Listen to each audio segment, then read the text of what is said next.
My first coaching lesson I learned from my high school coach. I was a sophomore in high school playing quarterback, and we were playing at Masontown Valley. You had to walk through the graveyard to get to the playing field, and we had to win this game to get in the playoffs. And we got behind 18-0, and we came back in the second half, and we had 18-12. We got the ball to go 2 minutes, and I called the plays. I was 15 years old, and we go down, and it's 4th and 12 at the 25-yard line. And he calls our last time out. And I was relieved because the last guy in our town turned the lights out. Everybody went to the game. So the whole community is there. And I'm thinking, I got to call this play now on 4th and 12 to win the game. And he calls me over the sidelines. He called me Young Nicky. He said, Young Nicky, what do you think? And I said, I think you should call this play. That's what I think. And he said, well, you got the fastest guy in the state playing left halfback and a 3-time All-State guy playing split end. I don't care what play you call. One of the two of them need to get the ball. So I called 26 crossfire pass, which is play action on 4th and 12. Not very smart, right? Faked it to the fastest guy, threw it to the other guy for a touchdown, and we won 19-18. So after the game, he says, when you're in a critical situation in a game, don't think of plays, think of players. So that was my first coaching lesson, even though God knows I didn't have any aspirations of being a coach at that time. Something strange just happened, and almost nobody caught it. When the NFL dropped its latest Gatorade commercial, fans were hyped to see some of the league's biggest names in it. Lamar Jackson, Josh Allen, Patrick Mahomes, all obvious choices, right? But then, it cuts to a quarterback wearing a Browns uniform. And it's not Joe Flacco. It's not Dylan Gabriel either. It's Shedeur Sanders. Wait, what? Shedeur hasn't played a single down in the NFL. He was just drafted. He's technically QB3 on the depth chart, yet he's standing next to MVPs and Super Bowl champions in an ad meant to highlight the faces of the league. No mention of the actual starters, no clip of the supposed number one guy, just Shedeur. It wasn't a mistake either. This was polished, on brand, and officially partnered with Gatorade and the NFL. So what's the deal? Is the league trying to send a message? Or start a movement? Who will be the first quarterback in the game? Shedeur. Yeah. Dylan Gabriel going to be like second quarter, he's out there because Flacco just needs a minute in the blue tent? Yeah, that feels likely. And if it's Shedeur Sanders and he starts balling, then what? Everything changes in a bat of an eye. Because this wasn't just some rookie in a promo. It felt like a full-blown introduction, a statement, and it raises a serious question. Is the NFL already pushing Shedeur Sanders to be the future face of their brand before he's even proven himself on the field? Some fans think it's just marketing. Others say there's more going on behind the scenes. Maybe even something the league doesn't want to say out loud. But the way this was rolled out, the players they didn't show, and the timing just before the season opener, it's got people asking one thing. Is this hype or something way bigger? The NFL teamed up with Gatorade to launch a season-opening commercial that was supposed to highlight the big guns. We're talking Lamar Jackson, Josh Allen, Patrick Mahomes, the elite quarterbacks every fan recognizes instantly. And then, it cuts to the Cleveland Browns segment. Going in there, he's working hard, he's trying to improve every day. He's saying all the right things, trying to elevate his level of play. And remember, up until this past weekend, we did think there was a legitimate argument that he should have been higher on the depth chart than Dylan Gabriel because he performed better against Carolina than Dylan Gabriel had performed in the preseason game against the Eagles. It's just that obviously he nosedived over this last weekend, so the tenor of the conversation changed.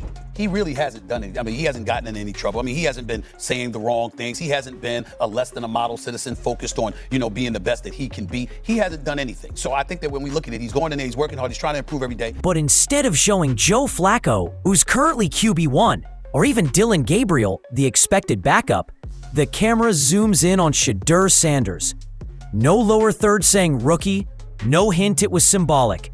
Just Shedeur, front and center, like he's already the guy. It wasn't a blink and you miss it moment either. He was smoothly integrated into a promo filled with proven NFL stars. That choice wasn't accidental. These ads are carefully curated, reviewed, and signed off on by multiple layers of NFL marketing. So naturally, fans were confused. Why Shedeur? He hasn't played a single NFL game yet. He's not even confirmed as part of the starting lineup. And yet, here he is, presented like he's the new face of the franchise. It didn't take long for speculation to flood in. His level of play. And remember, up until this past weekend, we did think there was a legitimate argument that he should have been higher on the depth chart than Dylan Gabriel because he performed better against Carolina than Dylan Gabriel had performed in the preseason game against the Eagles. It's just that obviously he nosedived over this last weekend, so the tenor of the conversation changed. Some called it a powerful marketing move, a way to attract younger viewers and tap into the growing legacy of Coach Prime.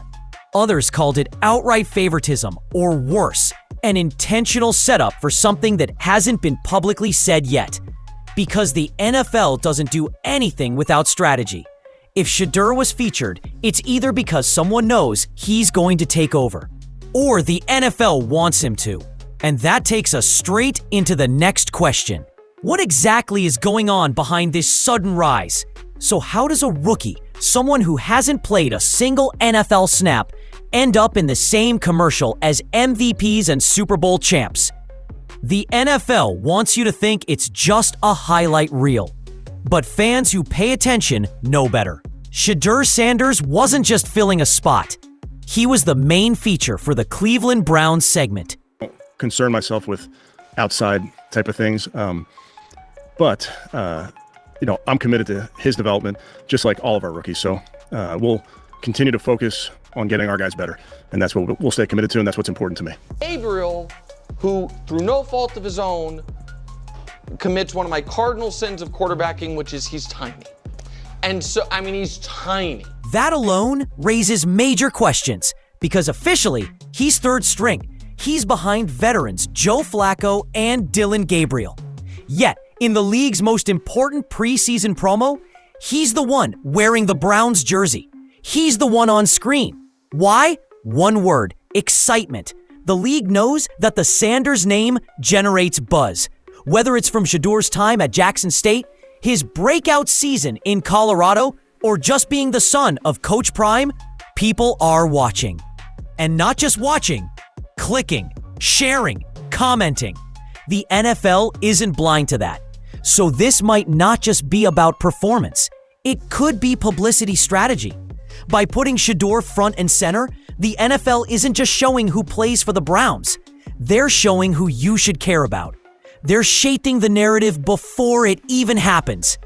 And in a league that thrives on drama, storylines, and hero-making, that kind of promotion matters a lot. This could be the beginning of something intentional, setting the stage for Shedeur not just to play, but to be marketed as the next superstar. And if that's true, the question becomes, are the Browns even in control of their own quarterback destiny? Or is the league already calling the shots behind the scenes? Because when a third-string QB is treated like a Hall of Famer before his debut, something's being built. A movement, a legacy, or maybe a franchise around one name: Sanders. This wouldn't be the first time the NFL got involved in crafting a narrative before it actually played out. In fact, it's happened before, more times than people realize. Remember Johnny Manziel? The league pushed his name hard before he ever earned a snap. Same with Baker Mayfield. Even Tim Tebow, who wasn't exactly a top-tier quarterback, became a full-blown media spectacle thanks to strategic promotion. So what's really going on here? Promotion isn't always about performance. It's about potential, market appeal, and most importantly, money. The NFL is a business first, and it knows exactly what keeps viewers glued to the screen: emotion, storylines, and controversy. So when they chose to feature Shedeur Sanders, a rookie, unproven at the pro level, technically third on the depth chart, it didn't feel random. It felt like a move straight from the league's playbook. Some fans are calling it the NFL's version of collusion light. Not the kind involving contracts or lawsuits, but the behind-the-scenes shaping of spotlight, airtime, and attention. Let's be clear, this doesn't mean there's illegal tampering going on, but when one player gets promoted like a franchise star before earning the role, it begs the question: is the league trying to push him into that spotlight before the coaching staff does? Because it's a bold message, sidelining your named starter in a national ad campaign and choosing a rookie instead sends a signal. It puts pressure on coaches, fans, and even local broadcasters to buy in earlier than expected. Now, the Browns aren't just deciding who runs the offense. They're dealing with the weight of NFL marketing influence. And if history has shown us anything, once a player gets that spotlight, it's almost impossible to ignore him. Joe Flacco is a Super Bowl MVP, a seasoned veteran with over 15 years in the league. He's been named QB1 for the Browns. Not flashy, maybe, but he's consistent, experienced, and respected. If this were about status alone, he should have been in that Gatorade spot. Then there's Dillon Gabriel, young, athletic, and rising. He's been positioned as the backup, someone the organization supposedly believes in. If the team were trying to showcase their future, he'd be a logical marketing choice. But neither of them even got a frame. Instead, it was Shedeur, a player who's taken 0 NFL snaps and technically isn't even guaranteed to dress on game day. That choice sends a message, intentional or not. Yeah, those guys are on the roster, but this is the one to watch. And that's gotta sting if you're Flacco or Gabriel. Because what does it say when the league skips over a former Super Bowl champion and an up-and-coming dual-threat QB to highlight someone who hasn't proven anything at the pro level? It either means one of two things. The NFL thinks Shedeur is going to take that starting job sooner than people realize. Or worse, it doesn't matter what he is on paper. The league's already decided who they're betting on off the field. Neither of those scenarios is fair for the guys ahead of him. But the league isn't always fair. It's strategic. And right now, the spotlight says this is Shedeur's stage. The rest, just supporting roles. And when you mix that with the growing influence of his father, Coach Prime, it all starts to look less like a coincidence and more like a script. But Shedeur's rise isn't just about marketing hype. He's got the resume to back it up. And the man behind that resume? You can't talk about Shedeur Sanders without talking about Coach Prime. Deion Sanders isn't just Shedeur's father. He's become one of the most influential voices in sports today. From the sidelines of Jackson State to the national spotlight at Colorado, Deion has turned college football upside down, and he did it without asking for permission. Now, that same disruptive energy is spilling into the NFL. Shedeur isn't just a talented quarterback. He's part of a brand, a movement, a blueprint built by his father over the past 4 years.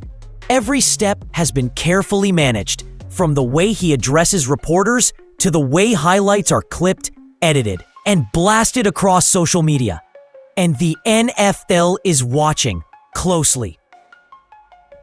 Because Deion didn't just build a football resume. He built a media empire, and the league knows how valuable that is in today's game. At Colorado, sold-out games, viral interviews, and record-smashing ratings became the norm. Half the country tuned in not just to watch the Buffaloes play, but to see what Coach Prime would say next. Now that energy is transferring to Shedeur.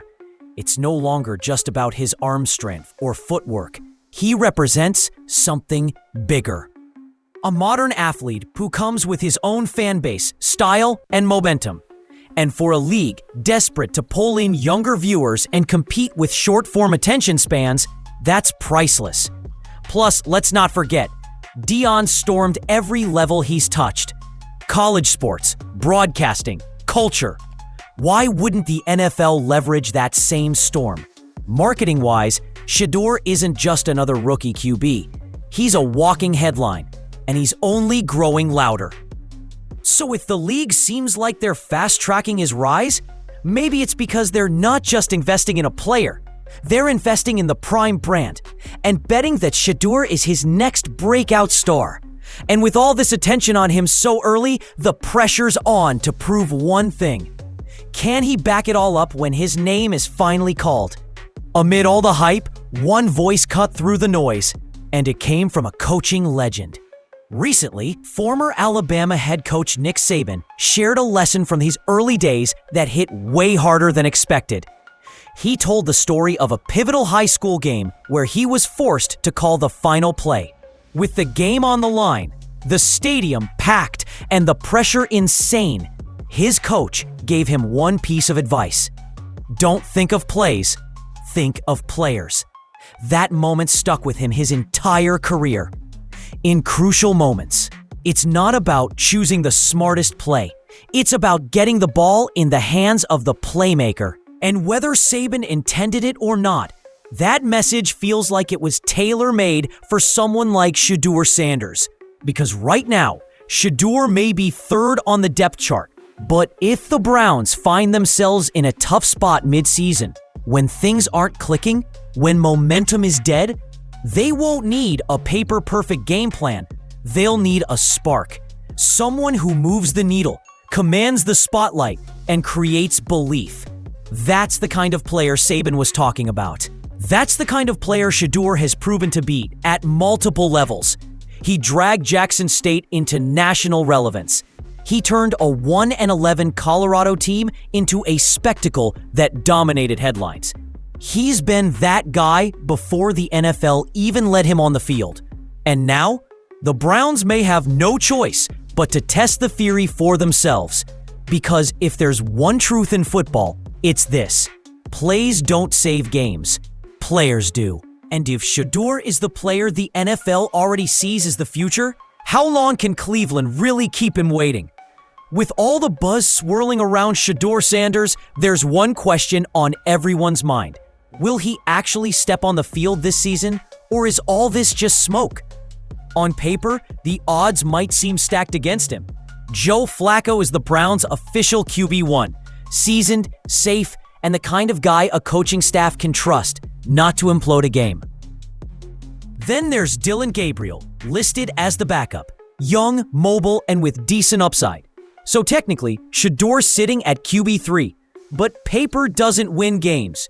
And anyone who's watched the NFL long enough knows quarterback depth charts mean nothing after week 4. Flacco is 39, built for a full 17-game schedule in today's league. Last season, he barely stayed healthy. At most, he's a stopgap, not a long-term answer. Dillon Gabriel is dynamic, sure, but he's never taken a pro snap. And behind a shaky O-line, that's pressure most young QBs crumble under. Now enter Shedeur. He's cool under pressure, doesn't get rattled. Walked into a media circus at Colorado and treated it like a pregame warm-up. He's used to the spotlight. He thrives in it. And don't forget, when Flacco or Gabriel start struggling, because that time will come, the NFL will already have its cameras pointed at the guy sitting quietly on the bench, waiting for his shot. And if he gets it, even a few games, everything could change. Because Shedeur's college record speaks for itself. He transformed 2 teams and put up winning seasons in historically losing programs. Give him halfway decent protection and a few real weapons, he could do the same in Cleveland. Whether you love the hype or think it's all too soon, the fact is, he's coming. And when he finally takes that field, it might not just change his future, but more than that, change everything in Cleveland. It could redefine the Browns franchise. So what are we really looking at here? Is this just another case of NFL marketing hype, using a famous name and media buzz to push a product? Or is it something bigger, a glimpse into the league's long game? Because make no mistake, they're investing in Shedeur Sanders, not just on the field, but off of it. Every move so far has felt intentional, from the Gatorade campaign to the silence surrounding his surprising inclusion, from the way Coach Prime's narrative overlaps with Shedeur's media presence, to the fact that the league didn't feature either of the Browns' actual starters. They didn't have to tell us who to watch. They showed us. And that's the thing. The NFL doesn't wait for greatness anymore. It manufactures it. It packages players. It creates icons. And if Shedeur is the next one on that list, this might just be the beginning of a bigger transformation. But here's where it gets interesting. If Shedeur does get his shot, and he delivers, If he walks onto that field and proves that all the hype was more than just branding, then this isn't a marketing stunt. It's a foreshadowing of a takeover. And if that happens, Cleveland won't just have a new quarterback. They'll have a star, a franchise, a face of the league. And the fans who doubted Shedeur today, they'll be the loudest cheering when he torches defenses in December. But until then, we're left with the question that started it all. Is Shedeur Sanders really the future of the NFL before he's even taken a single snap? Or is this just the NFL betting big on a name they think will sell? Either way, the clock's ticking. The season started, and the next time Shedeur's name gets called, cameras will already be rolling.